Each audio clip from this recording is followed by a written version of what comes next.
સર્વવાલા મુક્તોની આ સેવકના પ્રેમ ભર્યા જય સ્વામિનારાયણ. વૈષ્ણવ ગઢડા પ્રથમનું 55. ભજન સ્મરણને વર્તમાનના દઢાવનું પહેલું સાર પહેલો. અશુભ દેશ કારાદિક સર્વ ત્યારે જીવની ભજન સ્મરણ તથા વર્તમાનનો એક દઢાવ રહેતો નથી. બીજું, રૂડા દેશાકીર હોય સત્તા જે બગડી જાય છે તેને તે કોઈ મોટું પાપ કે મોટા સંત ભક્તનો દ્રોહ કર્યો છે તે નડે છે. ત્રીજું, જો મોટા પુરુષની સેવામાં ખબરદાર થઈને રહે તો તેનો સર્વ પાપ બરી જાય છે. સ્વામિનારાયણ હરે. સ્વામિનારાયણ હરે. 1877 મહાવતી એકાદશીને દિવસે શ્રીજી મહારાજ શ્રી ગઢડામાંથી દાદા ખાચરના દરબારમાં પોતાના ઉત્તારને વિશે ઉગમને 12 ઓરડાની ઓસરી ઉપર બિરાજમાન છે અને સર્વશ્રેષ્ઠ વસ્ત્ર ધારણ કર્યા છે ને પોતાના મુખારવિંદની આગળ સંત તથા દેશ દેશના હરિભક્તની સભા ભરાઈને બેઠી છે. એટલે આપણે સૌ મહારાજ જોડે બેઠા છીએ અને મહારાજ શ્રીજી મહારાજ બોલ્યા છે, પ્રશ્ન ઉત્તર કરો. આપણને સૌને પ્રશ્ન ઉત્તર કરવાનું કહ્યું.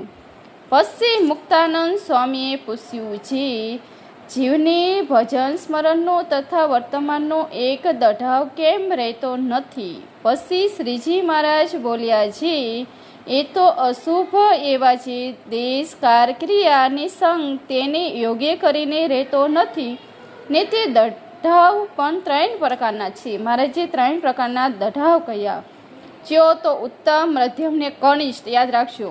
તેમાં જો ઉત્તમ દઢતા હોય ને દેશ કાર ક્રિયા ને સંગ એ જો અતિ ભૂંડા થાય તો તે ઉત્તમ દઢાવને પણ ટાળી નાખે. તો મધ્યને ને કનિષ્ઠને દઢાની તો વાત જ સી કરવી. અને દેશ કાર ક્રિયાની સંગ એ અતિ ભૂંડા થાય ને તેમાં પણ દઢતા જેમ છે તેમને તેમ જો રહે તો તેને પૂર્વનું ભારે બીજ બર છે ને ભારે પુણ્ય છે. અને દેશ કાર ક્રિયાની સંગ અતિ પવિત્ર છે ને એમાં પણ જો એની બુદ્ધિ મલિન થઈ જાય છે તો એને પૂર્વજન્મનું તથા આ જન્મનું મોટું પાપ થાય છે ને નડે છે. અથવા કોઈ મોટા ભગવાનના ભક્તનો દ્રોહ થઈ ગયો છે તે પણ નડે છે. મુક્તો આપણે ખાસ ધ્યાન રાખવાનું, મોટા સંત કે હરિભક્તનો દ્રોહ થવા દેવાનો નહીં. મોટા શું, નાનાનો પણ નહીં. કેમ જે દેશ કાર ક્રિયાને સંગ રૂડા છે તોય પણ તેનું અંતર ભૂંડું જ થઈ જાય છે. માટે હવે જો મોટા પુરુષની સેવામાં ખબરદાર થઈને રહે તો એના પાપ બળીને ભસ્મ થઈ જાય છે ને જો અતિ પાપની સંગ થાય તો પાપનો વધારો થાય, પણ કોઈ સુકૃત હોય તે પણ નાશ પામે. અને મંદિરા પાનની કરનારી જે પાતરીઓ તેનો ગળામાં હાથ નાખીને બેસે અને પછી પરમેશ્વરનો વાક કાઢે છે, મારું મન કેમ ઠેકાણે રાખ્યું નહીં, તેને તો મહામૂર્ખ જાણો. ઇતિ વૈષ્ણવ 55 પૂરું થયું.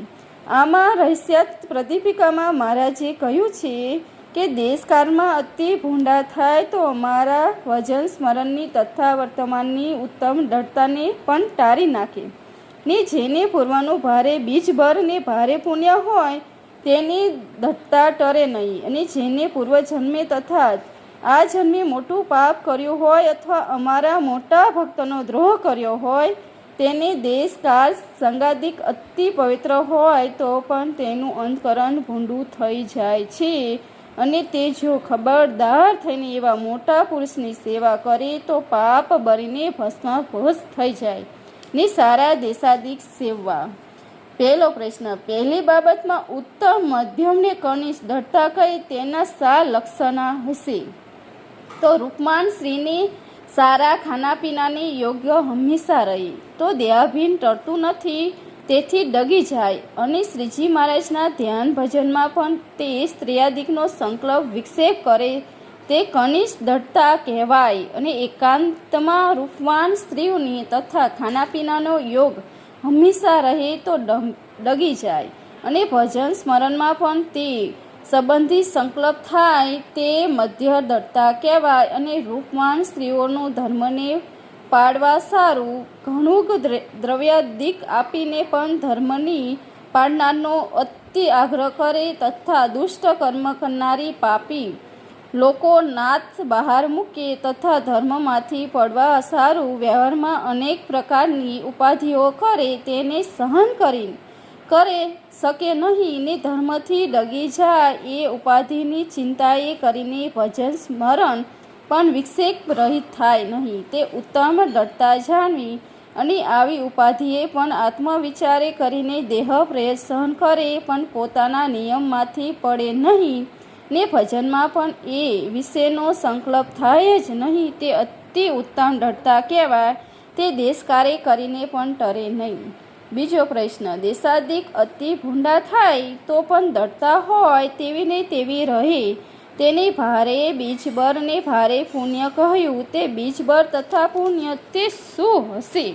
તો ઉત્તર, પોતાને પુરુષ પ્રયત્ન કરીને ધર્મ જ્ઞાન વૈરાગ્ય એ ભક્તિએ ચાર સાધુને સપન થયો હોય તે ભારે બીજબર કહ્યું. અને તે શ્રીજી મહારાજની મૂર્તિના સુખમાં રહ્યો હોય તે બીજાની મૂર્તિને સુખ્ય કરતો હોય ને પછવર્તામાન દઢ પાડતો હોય એવા અતિશય મોટા મુક્તને નિષ્કામ ભાવે અતિશય સેવા કરીને તેમની પ્રશંસા મેળવી હોય તે ભારે પુણ્ય કહ્યું.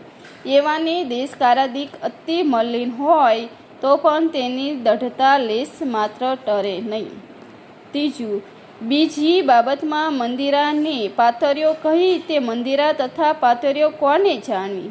તો ઉત્તર, ઇન્દ્રિયોની પંચ વિષયની એકતા છે માટે વિષયરૂપ મંદિરા પીનારી ઇન્દ્રિયોને પાતળીઓ કહ્યું છે.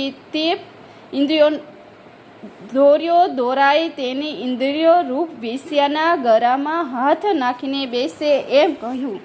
ઇતિ વચનામૃત ગઢડા પ્રથમનું 55 પૂરું થયું. લાઇક, શેર और સબસ્ક્રાઈબર. જય સ્વામિનારાયણ. Thank you.